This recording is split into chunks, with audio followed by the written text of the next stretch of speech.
Hi hello welcome back to ഗ്ലൂമിംഗിൾ. ഇതാ കണ്ടില്ലേ, എൻ്റെ കയ്യിൽ കുറച്ച് ഫോട്ടോസ് ഉണ്ട് കേട്ടോ. കുറച്ചധികം തന്നെ ഫോട്ടോസ് ഉണ്ട്. കഴിഞ്ഞ ഡേ റൂം ക്ലീൻ ആക്കുന്നതിനിടയിൽ അവിടെ ഇവിടെയൊക്കെ ആയിട്ട് ഇങ്ങനെ പരന്ന് കിടക്കുന്നുണ്ടായിരുന്നു. അപ്പോൾ പിന്നെ കരുതി എല്ലാം കൂടി പെറുക്കിയിട്ട് ഒരു എൻവലപ്പിൽ ഇട്ട് വെച്ചാലോ എന്ന്. അല്ലെങ്കിൽ പിന്നെ ആകെ സ്ക്രാച്ച് ആയി നാശമാവും. സോ ഇന്ന് വന്നിട്ട് നമ്മൾ സിമ്പിളായിട്ടുള്ള എൻവലപ്പാട്ടോ ഉണ്ടാക്കുന്നത്. ഇത് കഴിഞ്ഞ ദിവസം എന്തോ പർച്ചേസ് ചെയ്യുന്ന സമയത്ത് കിട്ടിയ ഒരു പേപ്പർ കവറാണ്. അപ്പോൾ കരുതി ഇത് വെച്ചിട്ട് തന്നെ ഒരു എൻവലപ്പ് ഉണ്ടാക്കിയാലോ എന്ന്. അപ്പോൾ എങ്ങനെയാണ് ഉണ്ടാക്കുന്നത് കണ്ടാലോ?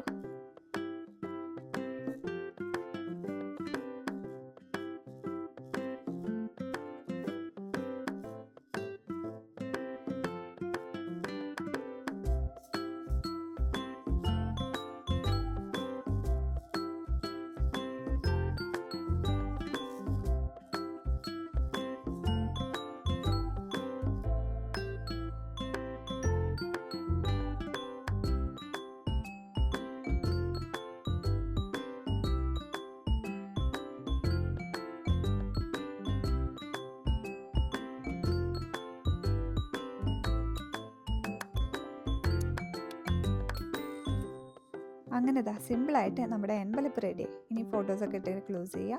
ഇതിൽ ഗ്ലൂ യൂസ് ചെയ്യുന്നില്ല കേട്ടോ. അതിന് പകരം ഞാനിവിടെ സ്റ്റിക്കർ എടുത്ത് ഒട്ടിക്കുന്നുണ്ട്. ഇപ്പം നമ്മുടെ ഫ്രണ്ട്സിനൊക്കെ ലെറ്റേഴ്സ് എഴുതുന്ന സമയത്ത് ഇതേപോലെ ഒരു എൻവലപ്പ് ഉണ്ടാക്കി കൊടുത്താൽ മതി. എന്താ സിമ്പിളല്ലേ? വീഡിയോ ഇഷ്ടമായ ചാനൽ ഒന്ന് സബ്സ്ക്രൈബ് ചെയ്യണേ. പിന്നെ ലൈക്ക് ബട്ടൻ്റെ കാര്യം പറയണ്ടല്ലോ, മറക്കില്ലല്ലോ, ലൈക്കും കൂടെ ഇട്ടേക്കാം. അപ്പോൾ അടുത്ത വീഡിയോ ആയിട്ട് പെട്ടെന്ന് തന്നെ വരാം. Thanks for watching. ടാറ്റാ.